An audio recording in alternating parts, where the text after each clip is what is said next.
So, anyways, like, look at back on WWE now. Triple H and Randy Orton have a fantastic program going on.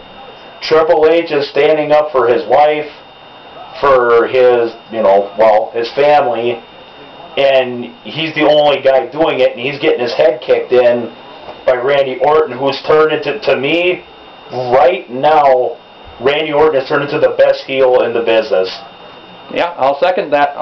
Chris Jericho, unfortunately, on the other hand, with his suit and tie and his hypocrites and parasite speech every week, and attacking wrestlers that are 70 years old. You hypocrites, you parasites, you're all like Mickey Rourke from The Wrestler, and I'm glad he didn't win that Oscar. Now I'm going to go beat up an elderly person. This is where WWE is screwing up. This is the only real discerning thing I see is stop with the Chris Jericho in the suit and tie and have him wrestle. Either that or come out and say he's injured, he can't wrestle. But and by the way, if you're gonna, when they are building up WrestleMania, good, but you got to give him an opponent, and you got to start this week because you need that build up. You can't go the week before WrestleMania and all of a sudden say, here, you're wrestling the whoever. Yeah, and especially if they go an angle like it's been tossed around that Jericho might wrestle Lawler because Lawler's never actually had a WrestleMania match.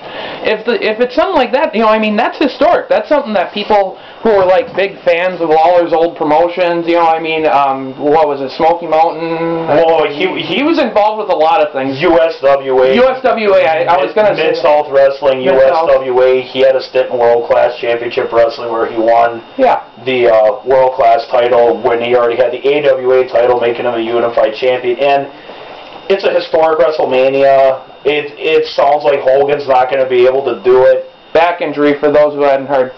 And John Cena, it looks like, is going to be thrown into the Big Show Edge match for turning it into a triple threat match. Spoiler alert, by the way, for anybody who hasn't watched SmackDown yet. But honestly, who didn't see it coming? Anyone? I can't see anybody, but I imagine nobody's raising their hands because I sure saw it coming, and it was fairly obvious. If you've seen SmackDown, you knew it was coming. Well, even if you saw Raw, you could see the groundwork being laid. He got his rematch, and then he got screwed over, and then Vicky came out and gave the match between her husband and her best friend, and for once they were actually going to have a good main event that didn't involve that block-headed moron, and then he has to go and throw a table at Edge and ruin the whole thing. And after punching Big Show in the nuts and doing it all for selfish purposes. Great hero, WWE. Good job being a role model with that PG rating. Yeah. They're kind of dropping a ball there a little bit. There was a better way you could have worked him into the match. He could have came out and said, look, I technically beat Edge by disqualification on Raw. So therefore, even though he didn't win the belt, he didn't lose the match either. Yeah. So whatever, they could do that. Okay, there was one more thing with WWE they need to do. Vicky Guerrero cannot be the GM on Raw and SmackDown. I don't barely watch it. I just start watching ECW again a little bit, and that's because Christian is back on there. And I will say this, Christian and Jack Swagger had a fantastic match on there a couple weeks ago. A great match. I was completely impressed with their main event, and that's what it was a main event, not a contract signing. Okay, not Kurt Angle taking the clipboard and hitting Jeff Jarrett in the head with it. Bop the dude in the head. Phenomenal. That was beyond stupid. I'm sorry, but you know what? I'm going to hit you with the foreign clipboard. I mean, that was about as dumb as it gets. And then I don't believe TNA ended with a main event, or was it another contract signing? Oh, the one we watched, that was Jarrett Angle street fight, with Jarrett winning by throwing Angle outside a door that was unlocked. Yeah, and then he stood in the ring with the Dudleys. Oh, I'm sorry. Team 3D and Mick Foley, all with their arms in the air. And I'm like, so what did the Dudleys have to do with it? Did it again. Team 3D. What did Team 3D have to do with what Jarrett just did? They just came out of nowhere and all of a sudden they're celebrating with them. I think TNA made a mistake, and I don't have a problem with this main event Mafia versus TNA thing. That's fine. You know, you're rehashing WCW against the NWO. I get that. But look what WCW did when it was WCW against the NWO. They went, everybody was on the same side against this little faction. You had the heels and the faces together against this one group. Well, no, you had Samoa Joe, AJ Styles, okay. Then I guess Team 3D, I think, even though they all don't do interviews together or whatever. And then you have the Machine Guns that are still at the front line, but are fighting with the guys in their front line. And then one week they're wearing front line shirts, and the next week they're not wearing front line shirts. And I don't know. You can't go anywhere with it. It doesn't make any sense. By the way, and I asked your opinion on this, Charlie. Samoa Joe is my favorite wrestler in TNA. Mm-hmm. But the knife to the throat thing. Yeah.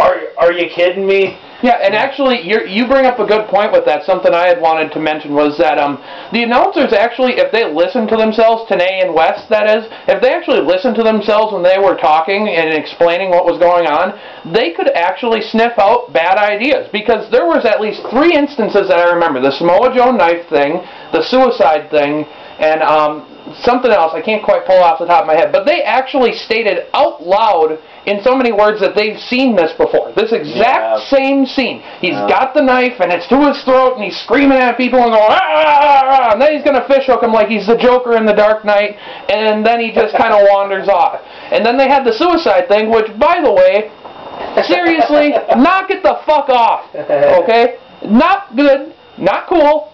You can't send a guy in to do a hot spot like that, okay? It's not intimidating to see a guy bounce off the ropes, clumsily stagger around for 5 seconds, and then unhook his safety harness. Oh, how hardcore is your safety harness, sir?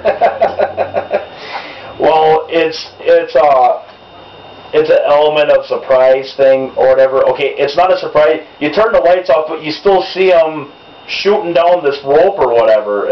And not only that, they actually put his name up on the board, like above the ring. Yeah. They actually announced their hotspot guy coming in. How stupid can you get? I mean, are the wrestlers the only people that aren't hipped in? Is he like going up to the management and saying, "Hey guys, I'm gonna go punch him in the head. This'll be fun. You'll love it." Oh, don't tell him, by the way. Hush, hush. Well, they just turned into, no, you released Petey Rhodes and Sanjay Dutt, who had phenomenal finishers and great moves, and now you got guys like Matt Morgan, who their finisher looks like he's receiving a DDT, but he wins. Me and my brother watched this about 10 times now, and neither one of us can make heads or tails of this. He puts the guy up in the air, so he looks like it's coming down on top of his own head. But that's his finishing maneuver, and he wins. I can't get a grasp on what they're doing. I don't understand it. And then, you know, your knockout divisions, okay, yeah, you're always knocking the WWE divas, you know, okay, fine, whatever. You got the awesome Kongtourage are together for what, all of 3 weeks? Well, Sojourner Bolt gets I think I just butchered that name, by the way, sorry. Yeah, Sojourner Bolt, I believe, is the pronunciation, but I don't really think it matters because, well, she's another worthless stand-in female wrestler with very little actual talent who's clumsy in the ring. She gets a knockout division, or a TNA Knockouts Championship match with Awesome Kong, okay. They were together for all of a month, maybe. No, that group